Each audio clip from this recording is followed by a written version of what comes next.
그 교통사고가 나서 차가 전복이 됐습니다. 그래서 이 사람이 죽을 가운데 있었는데 가까스로 생명을 건졌어요. 이 사람이 몇 개월 동안 병원에 입원을 하고 치료하는 가운데 이 사람의 아내가 그 병상을 지켰습니다. 남편이 건강이 많이 회복됐습니다. 회복됐어요. 정신 안 차리고 계신 분을 위해서 다시 한번 하겠습니다. 어떤 사람이 교통사고가 나서 차가 어떻게 됐다고요? 전복됐어요. 그 사람이 죽을 지경에서 가까스로 목숨을 건졌습니다. 그리고 병원에 입원했는데 몇 개월 동안 치료를 해서 이 사람이 많이 회복을 했어요. 그때 누가 옆에 있었다고요? 그 부인이, 그 아내가 그 옆에서 남편을 간병을 했어요. 남편이 건강이 많이 회복되자 남편이 아내한테 말을 합니다. 잘 들어보세요. 여보, 당신은 언제나 내 곁에서 나와 함께하고 나를 지켜줬어. 내가 실직을 당해서 괴로울 때도 내 옆에 있었고, 내가 사업한다고 뭐 좀 하다가 다 폭삭 말아먹었어도 그때 내 옆에 있었어. 그리고 친구가 나를 배신해서 내가 괴로움에 고통스러워했을 때도 내 곁에 있었고, 그리고 이번에 교통사고가 나서 내가 생사의 갈림길에 있을 때도 당신이 내 옆에 있었어. 그런데 부인이 그 말을 듣고 그런데 뭐야 그랬더니 이 남편이 하는 말 잘 들어보십시오. 이 남편이 뭐라고 했냐면, 항상 내 곁에 지켜주었어. 그런데 생각해보니 당신이 나한테 불행을 몰고 다니는 것 같아.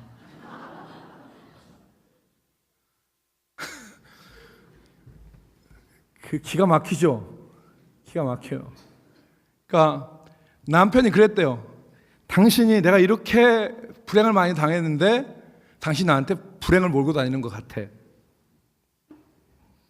이게 할 소리는 아닌 것 같습니다. 여러분, 이런 거를 은혜를 원수로 갚는다 그렇게 말을 합니다. 은혜를 알고 고마움을 고마움으로 알아야 되는데, 이 남편처럼 철이 없어서 은혜를 은혜로 알지 못하고 고마움을 고마움으로 알지 못하는 경우가 더러 있습니다. 오늘 본문에 보면은 사사시대에 이스라엘 백성들이 40년 동안 평안한 세월을 지냅니다. 그러다가 모압 왕 에글론의 지배를 받습니다. 이스라엘 백성들은 평안을 누리다가 모압 왕 에글론의 지배를 받는데 왜 지배를 받게 됐냐? 위기 관리 능력이 없었기 때문에 그래요. 이스라엘은 하나님이 주신 평안함을 관리하지 못했습니다. 역사를 살펴보면, 우리가 사사기 그전을 읽어보면 이스라엘 백성들이 메소포타미아 왕 구산 리사다임이라고 하는 사람의 지배를 받습니다. 그런데 하나님이 이 구산 리사다임의 손에서 이스라엘 백성들을 건져주세요. 그 지배에서 벗어나는데 누구를 통해서 지배를 벗어나게 하냐면 온니엘이라고 하는 사사를 통해서 그 지배에서 벗어나게 하시고 40년 동안 평안한 세월을 누리게 하십니다. 이게 하나님이 주신 은혜예요. 하나님이 주신 평강이라고요. 하나님이 이동안 평강을 주셨는데, 그런데 이스라엘 백성이 엉뚱한 행동을 했습니다. 엉뚱한 행동을. 하나님이 은혜로 주신 그 평안의 기간 동안 아까 그 철이 없는 남편처럼 엉뚱한 행동을 한 거예요. 12절을 보십시오. 12절에 보면 이스라엘 자손이 또 여호와의 목전에서 뭐를 행하니라? 악을 행하니라. 저들은, 이스라엘 백성들은 하나님이 주신 승리, 하나님이 주신 평안의 축복을 관리하지 못한 겁니다. 감사와 찬양으로 살아야 되는데, 그래서 자신들의 삶을 통해서 영광을 하나님께 돌려야 되는데 그들은 오히려 악을 행했던 겁니다. 여러분 결과를 아시죠? 결과는 모압 왕이 거기에 암몬 왕과 아말렉 자손들을 규합을 해서, 여러분 여기가 다 고기 있는 사람들이에요. 고기. 그래서 모압, 암몬, 아말렉 다 고기 있는데 요 셋이 힘을 합해서 이스라엘을 쳐버립니다. 이스라엘을 공격해요. 40년 동안 평안을 누린 이스라엘 백성을 공격합니다. 그리고 성경에 보면 의미 있는 말 한마디가 나왔는데 13절이에요. 그들이 종려나무 성읍을 빼앗았다. 이 종려나무 성읍은 이스라엘 백성들 가운데 아마 여기는 학자들이 여리고를 의미하는 것이다. 그러니까 오아시스 지역이죠. 굉장히 중요한 오아시스 지역이고, 이 여리고가 이스라엘의 동서를 관통합니다. 이 동서를 관통하고 남북을 관통하는 교통의 요지인데 여기를 빼앗겨 버린 거예요. 그러니까 가장 중요한 성읍을 잃어버렸다 하는 의미가 여기 나오는 것입니다. 여기서 우리가 배울 것이 있죠. 그게 뭐냐면, 하나님이 우리에게 은혜로 주신 것들에 대해서 우리가 감사와 그 은혜에 합당한 삶을 살지 못할 때에는 우리는 그 은혜의 축복을 잃어버리게 된다는 겁니다. 하나님 우리에게 은혜로 주신 것들을 은혜로 알고 합당한 삶을 살지 않으면 우리가 그 축복의 은혜를 잃어버린다는 거예요.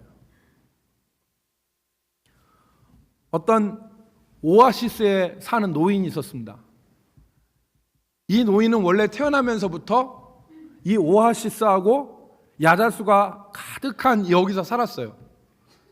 그래서 이 노인이 평생을 거기서 그늘진 곳에서, 물이 있는 곳에서, 그리고 야자수가 있는 곳에서 잘 살았는데, 이 노인의 낙은 뭐였냐면, 지나가는 사람들이 지나가다가 목이 마르잖아요. 그러면 이 오아시스에 들리면 물을 줘요. 그리고 먹을 것을 대접을 했어요. 이게 이 사람의 낙이었어요. 기쁨이었어요. 그런데 어느 날 그 지역을 지나가는 행인들이 물을 먹은 걸 감사해서 돈을 줬어요. 돈을. 그래서 돈을 주고 돈을 놓고 가고 그랬습니다. 그랬더니 이 노인한테 돈이 쌓이는 거예요. 돈이 모이는 거예요. 그러니까 그때까지는 감사함으로 이렇게 물도 주고 먹을 것도 나눠줬는데 돈이 모이니까 돈이 보이는 거예요. 그래서 지나가는 사람들한테 무조건 돈을 받고 물을 줬어요. 무조건 돈을 받고. 따뜻한 마음이 사라졌습니다. 따뜻한 마음이. 그때부터 노인이 뭐만 보기 시작하냐면 오아시스에 물만 보기 시작하는데 물이 점점 줄어들고 있는 것 같았어요. 그래서 이 노인이 처음에는 물을 제한적으로 줬습니다. 그러다가 고심 끝에 이 물이 줄어드는 이유는 오아시스 샘터 옆에 있는 야자수 때문이다 생각을 하고 그 야자수를 물을 빨아들이는 것이라 생각해서 도끼로 다 쳐버렸어요. 그랬더니 그 오아시스가 사막으로 변했대요. 노인도 또 그 샘도 그 오아시스도 다 사막이 되어버렸다는 얘기입니다. 여러분, 은혜를 은혜로 알지 못하고 축복을 축복으로 알지 못하면 은혜의 오아시스도 사막이 되어버리는 것입니다. 하나님 우리에게 은혜로 주신 오아시스들이 사막으로 변치 않도록 여러분 우리가 깨어 기도할 수 있기를 주의 이름으로 축복합니다.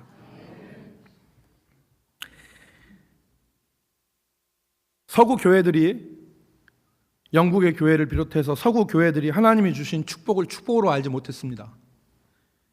영국 교회에서는 사람들이 얼마나 많이 모여들었냐면, 여러분 앉을 자리가 없어서 강단에 올라와서 예배를 드렸습니다. 주일에 여기까지 올라와서 청년들이 예배를 드렸어요. 그런데 이 하나님이 주신 귀한 축복을 영국 교회가 축복으로 알지 못했습니다. 그래서 지금은 교회가 술집으로, 교회가 클럽으로, 교회가 이슬람 사원으로 다 팔리고 있습니다. 영국에 살다 오신 분들의 직접 얘기를 들을 수 있잖아요. 하나님 우리에게 은혜로 주신 것들에 대한 감사와 거기에 합당한 삶이 우리 가운데 있기를 우리가 기도해야 됩니다. 하나님 우리에게 은혜로 주신 것들에 대한 합당한 삶, 그리고 거기에 대한 은혜를 은혜로 아는 것. 또 하나 기억할 것은 바로 뭐냐면 우리의 삶에서 악을 제거하는 것입니다. 또 하나 기억할 것은 악을 제거하는 것입니다. 그 악을 제거할 때 오늘 본문 말씀에 보면 나와 있죠. 이스라엘 백성이 또 악을 행하였더라. 악을 행하였더라. 옆에 계신 분하고 서로 얘기합시다. 옆에 계신 사람 서로 눈을 보면서 서로 얘기합시다. 내 삶에 악이 보이십니까?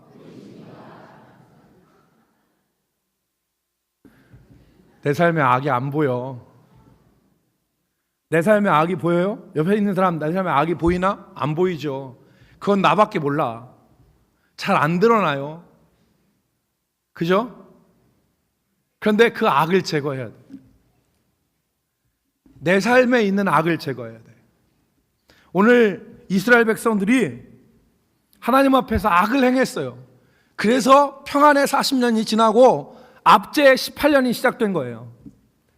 구산 리사다임의 손에서 8년 억눌림 당했다가 하나님이 40년 평안함을 주셨는데 그때 악을 행함으로 하나님께서 모압 왕 에글론을 통하여서 18년을 억압 속에서 살게 만든 겁니다.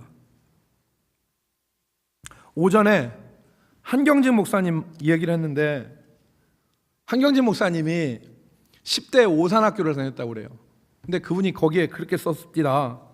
오산학교를 다닐 때 학교 주변이 소나무 숲이었는데 그 소나무 숲에 한참 들어가면은 굴이 하나 있는데 그때 학생들이 재미로 거기서 담배를 한 대씩 뻐끔뻐끔 폈대요. 담배를. 그래서 한경진 목사님도 그곳에서 담배를 한 대씩 피우기를 했다는 겁니다. 했다는 거예요. 총신대학도 가면 총신대학교 사장들 뒷산에 담배 피는 곳이 있었어요. 다 이렇게 뭐 나는 금지한다, 나는 소망한다, 나에게 금지된 것을 뭐 이렇게 다 하잖아요. 총신대학도 그 산 뒤에 보면 기도하는 굴도 있고 담배 피는 곳도 있어요. 제가 기도하는 데 갔을까요? 담배 피는 거 갔을까요?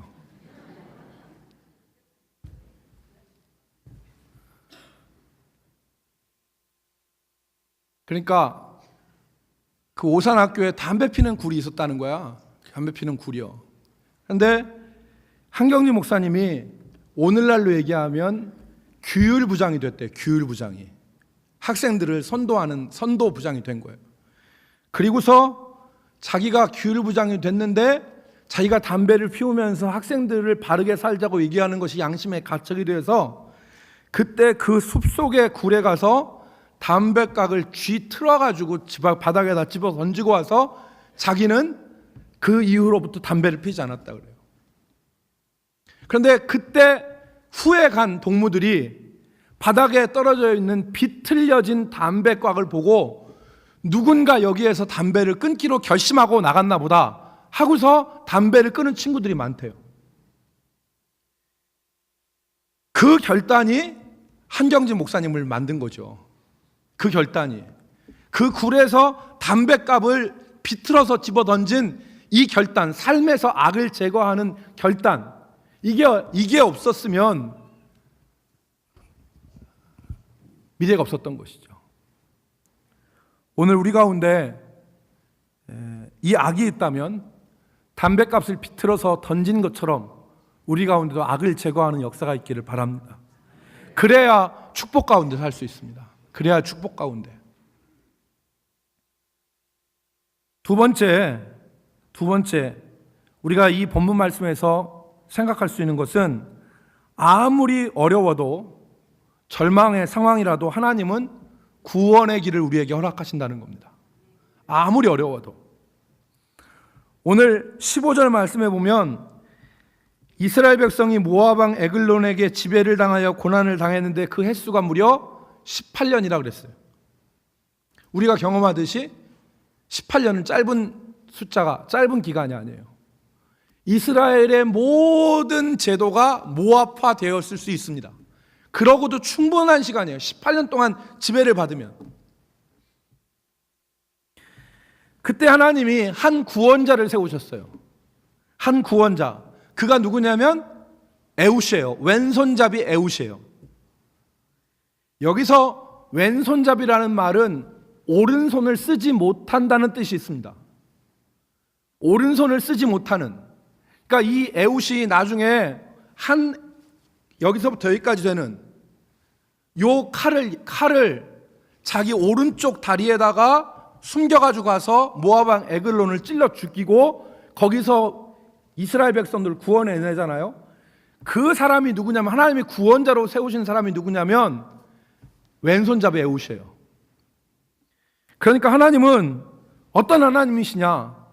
아무리 지배당하는 기간이 길고 아무리 상황이 절망적이라 하더라도 하나님은 구원자를 세우신다는 거예요. 오늘 우리는 이것을 생각해야 됩니다.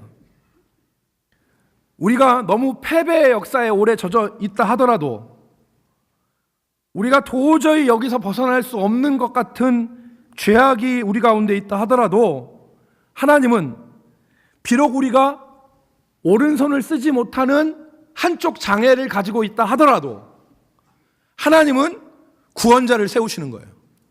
구원자를 세우셔서 그 구원자로 하나님의 구원 역사를 이루게 하신다는 것이 오늘 본문의 내용입니다.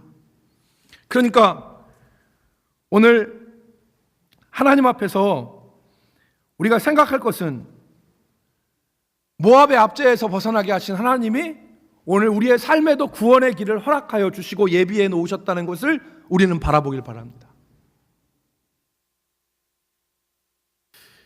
사람이 중독이 심하게 되면 어떤 상황이 발생하냐면 포기를 하게 돼요. 난 여기서 안 돼. 내가 아무리 노력해봤자 여기서 내가 벗어날 수 없어. 이 낙심의 상태가 찾아옵니다. 그럼 그때부터 영혼은 원수마귀의 노략질을 당하는 거죠. 그런데 그 가운데서 우리가 희망을 가질 수 있는 것은 하나님은 18년 동안 모압의 지배를 받고 오른손을 쓸 수 없는 왼손잡이 에웃을 들어서 모압을 쓰러뜨린 하나님이세요. 그러니까 아무리 오래된 패배의 역사가 있고 아무리 우리가 연약한 존재를 할지라도 하나님 우리에게 구원의 길을 허락하시고 구원자를 세우시는 하나님이시라는 것을 우리가 여기서 바라보기를 주의 이름으로 축복합니다. 하나님은 우리에게 구원의 길을 허락하시는 하나님이에요. 사랑하는 성도 여러분, 이제 말씀을 마치겠는데 하나님 우리에게 주신 은혜의 것들을 은혜로 알고 합당하게 살기를 바랍니다. 그리고 그 삶 가운데서 우리가 죄악에 젖어 있다면 그것 가운데서 떨쳐 일어나는 역사가 있기를 바라는데 하나님 앞에 부르짖으면 하나님은 구원자를 세우신다는 거예요. 이 구원의 역사가 우리 삶 가운데 있기를 주의 이름으로 축복합니다. 기도하겠습니다. 하나님, 오늘도 주의 백성들을 사랑하셔서 그 있는 자리에서 건져주시고 정말 이스라엘 백성들이 18년 동안 압제와 그리고 억압 가운데 살았지만 하나님이 한 구원자를 세우셔서 저들을 해방시키신 것처럼 우리 삶에 구원의 역사를 허락하시는 하나님이신 것을 우리가 바라보게 하여 주옵소서. 비록 아버지 한 손을 쓰지 못하고 비록 패배의 역사가 오래돼 있다 하더라도 우리 가운데 역사하시는 하나님을 바라보고 용기를 갖게 하여 주셔서 죄악이 떨어져 나가는 역사를 허락하시고 하나님의 은혜의 삶으로 복귀하는 역사가 있게 하여 주옵소서. 예수님의 이름으로 기도 올리옵나이다.